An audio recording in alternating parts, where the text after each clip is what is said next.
오늘은 출애굽기 17장 1절에서부터 7절까지 말씀을 통하여서 하나님의 은혜의 말씀을 나누기 원합니다. 이제 계속되는 반복되는 광야의 어려움 가운데 봉착하는 그러한 모습들이 계속 나옵니다. 그래서 이 출애굽기 15장에서부터 18장까지는 광야 학교예요. 광야 훈련 학교입니다. 광야에서 하나님께서 우리를 훈련시키는 과정이죠. 그죠? 출애굽기 전체를 한번 우리가 살펴보면 어떻습니까? 1장과 2장은 하나님께서 민족을 구원하시기 위해서, 이스라엘을 구원하시기 위해서 환경을 조성하는 것 아닙니까? 그죠? 환경을 조성합니다. 상황을 만들어 가시죠. 그리고 3장, 4장에 보면 하나님께서 하나님의 택하신 목자를 세우시죠. 모세를 부르시는 장면이 나옵니다. 그리고 5장에서부터 11장까지는 하나님께서 이스라엘 백성을 건지시기 위해서 하나님께서 모세를 통해서 야훼 하나님만이 참신임을 증거합니다. 그죠? 10가지의 재앙을 통해서 세상의 신이 아닌 하나님이 참신임을 증거하죠. 그리고 12장에서는 어린 양을 통하여서 하나님께서 이스라엘 백성을 구원해내십니다. 어린 양의 피를 통해서 구원해내시죠. 문인방과 설주에 피를 바른 집들마다 하나님께서 그들 집에 장자가 죽지 않고 6월절 하나님께서 놀랍게 역사해 주시는 그 같은 피의 역사, 어린 양의 역사이라 합니다. 이것이 바로 예수 그리스도를 상징한다고 말씀드렸습니다. 그러니까 피를 바른 집들마다 하나님께서 역사해 주신 것이죠. 어떤 자격 조건도 아닙니다. 그렇지 않습니까? 세상의 어떤 조건이 아닌 피를 발랐느냐 바르지 않았느냐, 어린 양의 그 피가 그들에게 표징이 되더라는 것입니다. 오늘 저와 여러분도 마찬가지죠. 어떤 삶이 복이 있습니까? 어린 양의 보혈을 의지하는 자, 예수 그리스도의 골고다의 십자가의 보혈을 의지하는 자에게 복이 있는 것이죠. 하나님께서 역사해 주시는 것입니다. 그리고 13장에서 15장까지는 이스라엘 백성들이 홍해를 통해서 세례를 받은 장면입니다. 홍해를 통해서 세례를 받은 장면. 그죠? 세례장이죠. 그래서 세례를 통과하고 난 다음에 하나님의 은혜로 말미암아 이스라엘 백성이 광야로 들어가게 됩니다. 그 광야 가운데서 이제 16, 17, 18장, 15, 16, 17, 18장까지가 바로 광야 훈련 학교입니다. 광야 훈련 학교. 그죠? 그래서 1장에서부터 11장까지는 포괄적으로 얘기하면 은혜를 받는, 하나님께서 은혜로 주시는 것입니다. 은혜로. 12장에 가서 보혈의 장이죠. 그리고 13, 14장이 세례장, 15, 16, 17, 18장이 광야 말씀으로 훈련하는 광야 훈련장. 그리고 19장에서부터 25장까지 하나님께서 이스라엘 백성들에게 율법을 주시는, 그죠? 율법을 통해서 하나님께서 자신을 말씀하시는, 그죠? 율법장이죠. 그 다음에 25장에서부터 40장까지는요, 이제 하나님께서 성막을 통하여서 제정하시고 예배의 삶이 되도록 하나님께서 이스라엘 백성을 가르치시는 것입니다. 그래서 우리가 읽어가는 이 18장까지가, 이 15장에서 18장까지가 광야 훈련 학교예요. 그죠? 광야 훈련 학교. 내가 지금 어디 와 있는지, 광야 훈련 학교 계속되죠? 어떻습니까? 이제 그들이 신광야를 떠나 노종에 향하여 르비딤의 장막을 쳤으나 뭐가 없다고요? 물이 없게 됐다는 겁니다. 물이 없게 됐어요. 어떨 때는 먹을 것이 없고, 어떨 때는 물이 없고, 어떨 때는 물이 써서 먹지도 못하고, 이런 상황이 계속적으로 광야를 통하여서 반복적으로 나타나더라는 것입니다. 뭐 하라는 거예요? 불평하라는 것입니까? 아니죠. 그런 상황 가운데서 무엇을 의지하라는 겁니까? 하나님을 붙들라는 것입니다. 이게 광야의 훈련이에요. 40년간 광야에서 훈련한 게 15, 16, 17, 18장까지 짧은 장이지만 그러나 이스라엘 백성의 40년입니다. 40년 동안 노정 가운데서 하나님께서 이스라엘 백성을 훈련시키셨습니다. 그 훈련을 누가 받았습니까? 모세는 벌써 미리 40년 광야 훈련을 받았어요. 어디서요? 미디안 광야에서 나이 40에서부터 80세까지 미디안 광야의 훈련을 받았습니다. 그리고 광야 훈련을 통하여서 무엇을 깨달았습니까? 하나님만이 참 주인이시구나. 그죠? 나이 40에 이스라엘 백성을 구원하려다가 누굴 죽입니까? 애굽 사람을 쳐 죽였다가 그것으로 인하여 미디안 광에 도망가죠. 그리고 그는 철저하게 40년 동안 내 뜻대로 살고 내 방법대로 사는 게 아니구나라는 것을 알고 철저히 낮아지고 철저히 자아가 깨어지는 체험을 하는 것이죠. 그렇죠? 그리고 이스라엘 백성들이 광야 40년을 지나면서 뭘 깨져야 됩니까? 자아가 깨지는 경험을 하라고 하나님께서 광야를 주시는 거예요. 그래서 리비딤에 장막을 쳤는데 물이 없어요.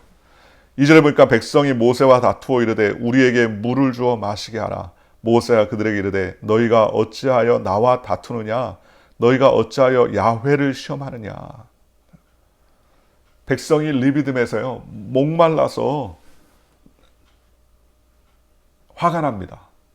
물이 없어서 화가 나는 거예요. 우리에게 물을 주어서 먹게 하라, 마시게 하라. 그러면서 다투게 됩니다. 모세하고 다투게 되죠.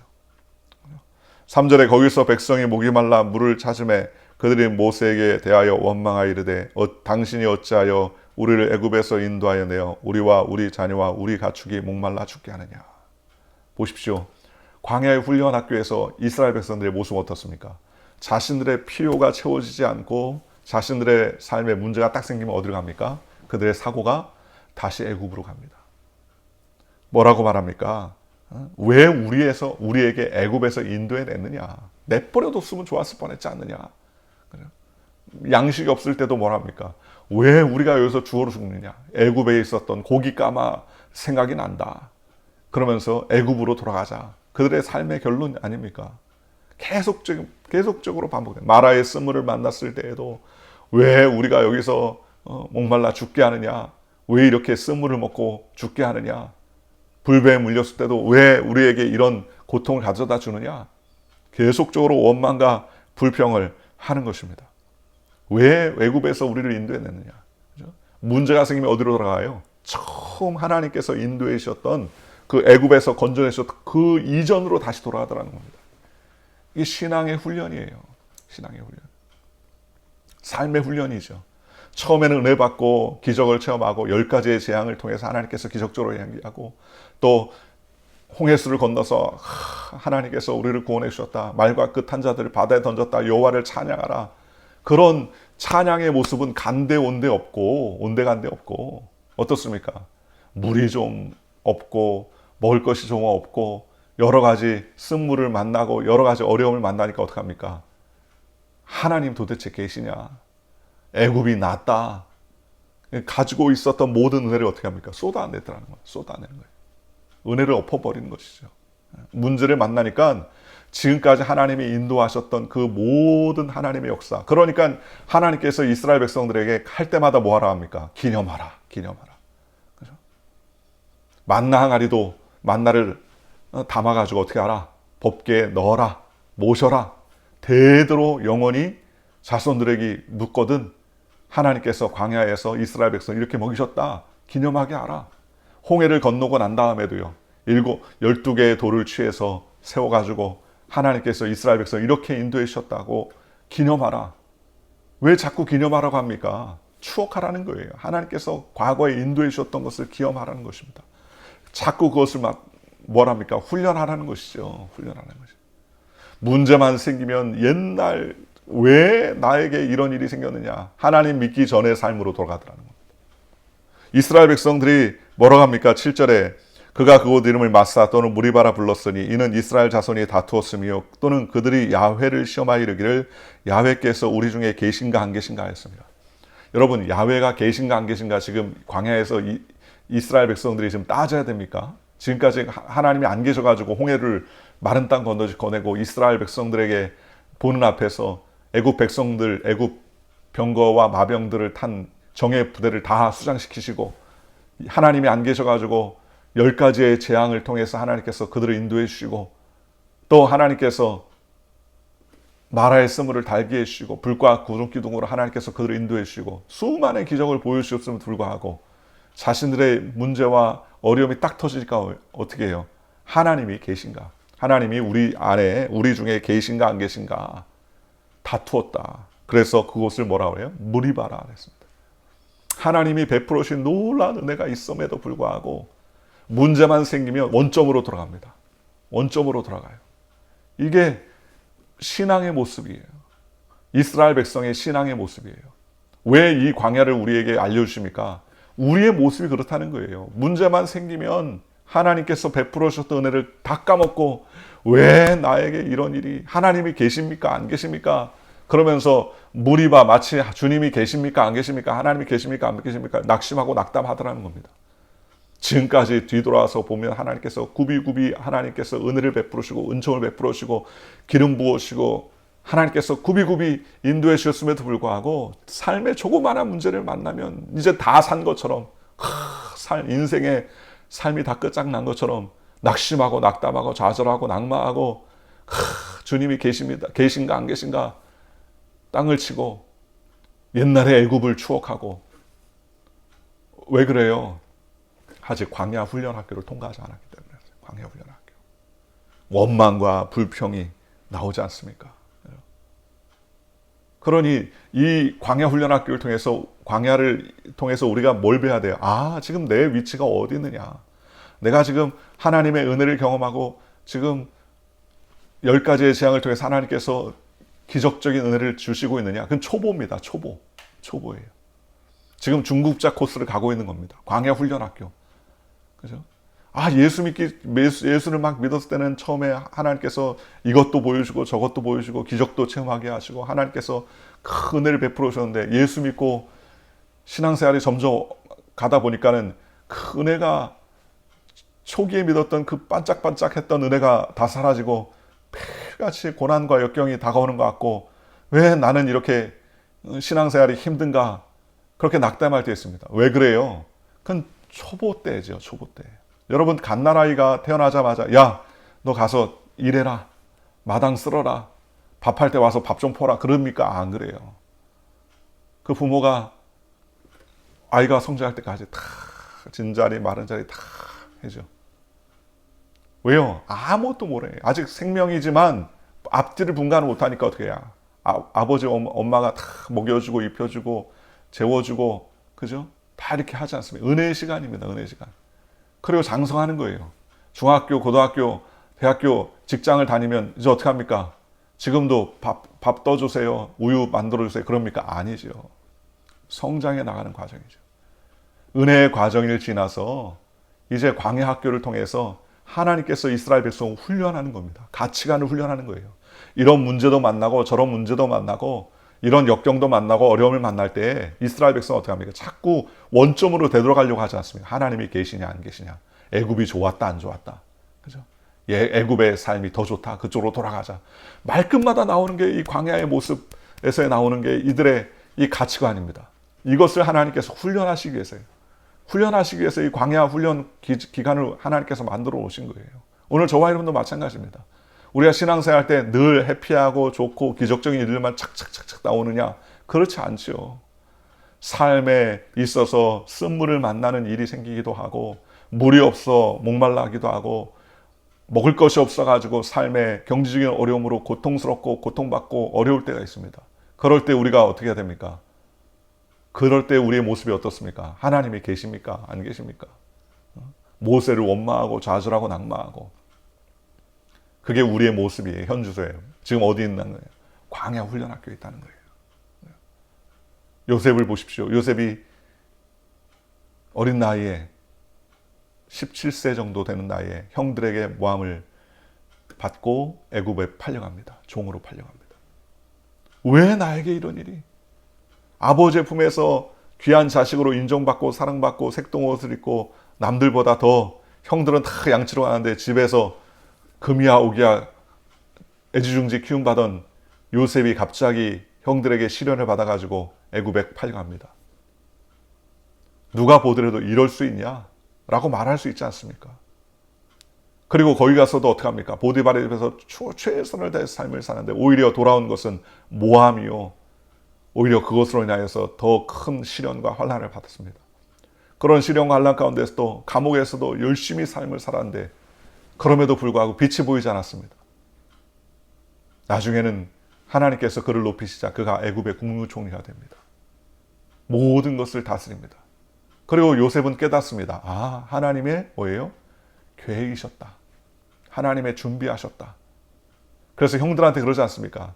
당신들은 나를 헤아려 했으나 하나님은 그것을 바꾸어 오늘날 우리 모든 사람들을 구원하시기 위해서 하나님께서 나를 먼저 앞서서 보냈습니다. 앞서. 여호와 하나님의 뭐라? 섭리라는 거예요. 섭리를 깨달으니까 원망과 불평이 아니라 뭐가 나옵니까? 감사가 나오죠. 감사. 이스라엘 백성들이 물이 없어서 원망합니다. 그러면서 3절에 그들이 모세에게 대하여 원망하이르되 당신이 어찌하여 우리를 애굽에서 인도하여 내어서 우리와 우리 자녀와 우리 가축이 목말라 죽게 하느냐. 모세가 지금 목말라 죽이게 했습니까? 아니죠. 그런데도 불구하고 그 모든 원망을 모세에게 뒤집어 쓰이는 거예요. 우리의 모습 아닙니까? 작은 일, 어려운 일이 생기면 불평과 불만과 하나님 앞에 원망을 토로하고 이럴 수 있습니까? 하나님 계십니까? 살아계십니까? 하면서 낙담하지 않습니까? 모세가 야훼께 부르짖어 이르되 내가 이 백성에게 어떻게 하리까? 그들이 조금 있으면 내게 돌을 던지겠나이다. 여러분, 이스라엘 백성과 모세가 다른 거예요. 아까 말했지만 모세는 40년 광야를 먼저 경험했지 않습니까? 40년 광야 훈련 학교를 지나고 깨어졌습니다. 이스라엘 백성은 이제 광야를 지나가고 있죠. 그러니 광야 훈련 학교를 지냈던 모세는 어떻게 합니까? 그런 문제를 만나니까 어디로 갑니까? 야훼께 부르짖더라는 겁니다. 야훼께 부르짖어. 여러분, 사람에게 가서 원망하고 불평하고 탄식하고 사람을 붙잡고 이럴 수 없네 저럴 수 없네.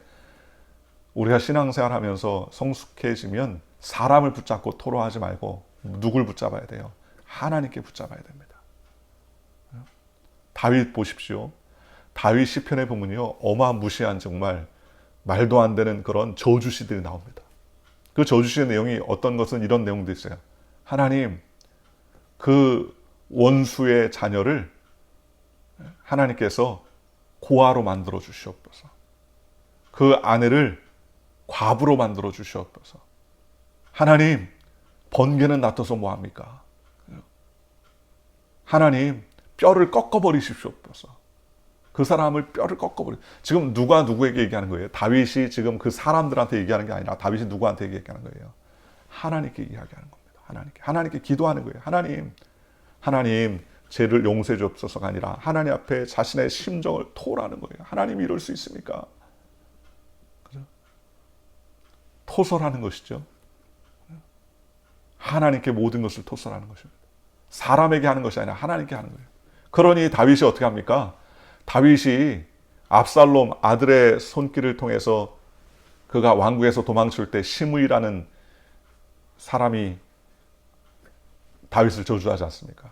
그때 뭐라 합니까? 다윗이 장수들이 가서 잡아오겠다 그랬더니 가만 놔둬라. 혹시 하나님이 저 사람의 입술을 통해서 나에게 하실 말씀이 있는가?